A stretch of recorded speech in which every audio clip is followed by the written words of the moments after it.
Vitamin C ഒരു water soluble vitamin ആണ്.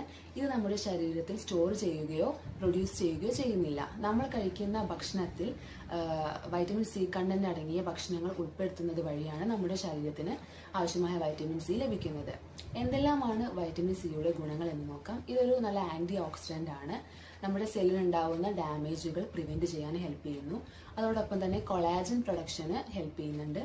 നമ്മുടെ ശരീരത്തിന് ഇമ്മ്യൂണിറ്റി നൽകുന്നു, അതായത് രോഗപ്രതിരോധ ശേഷി നൽകുന്നു. അതുകൊണ്ട് തന്നെ അസുഖങ്ങൾ പെട്ടെന്ന് പിടിപെടാതെ ഇരിക്കാൻ ഹെൽപ്പ് ചെയ്യുന്നു. അതോടൊപ്പം തന്നെ അയേൺ അബ്സോർപ്ഷന് സഹായിക്കുന്നുണ്ട്. അതുവഴി നമ്മുടെ ശരീരത്തിൽ അനീമിയ ഇല്ലാതിരിക്കാനും ഹെൽപ്പ് ചെയ്യുന്നുണ്ട്. കൂടാതെ അലർജി പ്രിവെന്റ് ചെയ്യാൻ സഹായിക്കുന്നു. ഹൃദയത്തിന്റെ ആരോഗ്യത്തിനും സഹായകമാണ്. ന്യൂറോൺ ട്രാൻസ്മിഷൻ, അതുപോലെ തന്നെ സ്കർവി എന്നൊരു കണ്ടീഷൻ വൈറ്റമിൻ സിയുടെ കുറവ് അഡ്വാൻസ് ചെയ്യുന്ന സമയത്ത് ഉണ്ടാവാറുണ്ട്. അതിൽ നിന്നും വൈറ്റമിൻ സി നമ്മുടെ ശരീരത്തെ പ്രിവെന്റ് ചെയ്യുന്നു. നമ്മുടെ ശരീരത്തിന് ആവശ്യമായ വൈറ്റമിൻ സിയുടെ ഡെയിലി റിക്വയർമെന്റ് എന്ന് പറയുന്നത് 100 മില്ലിഗ്രാം ആണ്. ഇത് വേരി ചെയ്യുന്ന കണ്ടീഷൻസ് എന്ന് പറയുന്നത് ഒരു 12 വയസ്സ് വരെയുള്ള കുട്ടികളിലാണെങ്കിൽ 50 മില്ലിഗ്രാം വരെ മതിയാകും.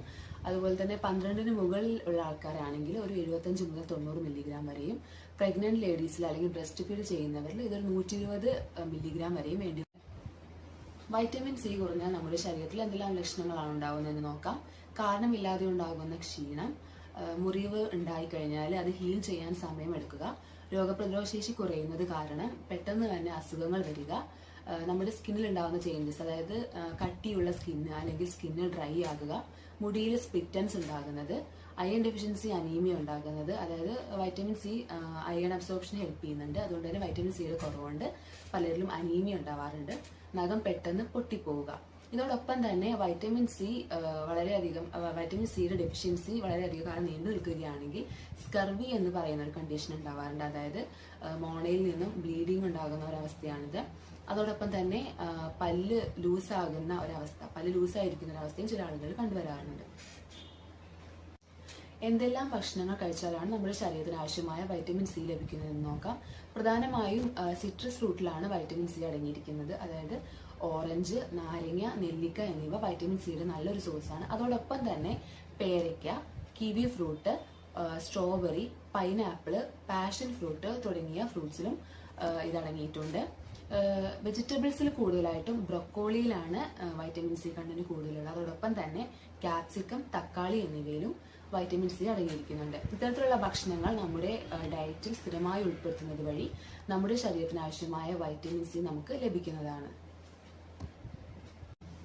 നമ്മൾ നേരത്തെ പറഞ്ഞിട്ടുണ്ടായിരുന്നു, അതായത് വൈറ്റമിൻ സിക്ക് നമ്മുടെ ശരീരത്തിന് എത്ര ഡെയിലി റിക്വയർമെന്റ് വരെ വേണം എന്നുള്ളത്.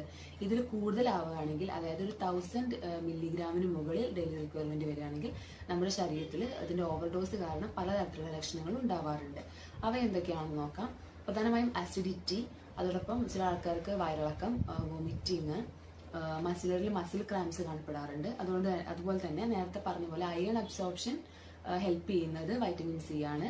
വൈറ്റമിൻ സിയുടെ അളവ് കൂടുമ്പോൾ അയൺ അബ്സോർപ്ഷൻ കൂടുന്നത് കാരണം അതിന്റെ ഡിപ്പോസിഷൻ കൂടാം. അത് കാരണമുള്ള ബുദ്ധിമുട്ടുകൾ ഉണ്ടാവാറുണ്ട്. വൈറ്റമിൻ സിയുടെ അളവ് ശരീരത്തിൽ കൂടുമ്പോൾ കിഡ്നി സ്റ്റോൺ വരാനുള്ള ചാൻസ് ഉണ്ട്. അതായത് നമ്മുടെ ശരീരത്തിന് ആവശ്യത്തിൽ കൂടുതൽ വൈറ്റമിൻ സി കിട്ടുമ്പോൾ അത് കിഡ്നി വഴിയാണ് പുറത്തേക്ക് പോകുന്നത്.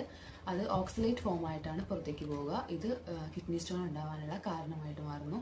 വളരെ റെയർ ആയിട്ടുള്ള കേസിൽ മാത്രം കിഡ്നി ഫെയിലിയർ ഉണ്ടാവാറുണ്ട്. ഇതൊക്കെ സംഭവിക്കുന്നത് നമ്മൾക്ക് ശരീരത്തിന് ആവശ്യമുള്ളതിലും കൂടുതൽ വൈറ്റമിൻ സി നമ്മുടെ ശരീരത്തിൽ എത്തുമ്പോഴാണ്.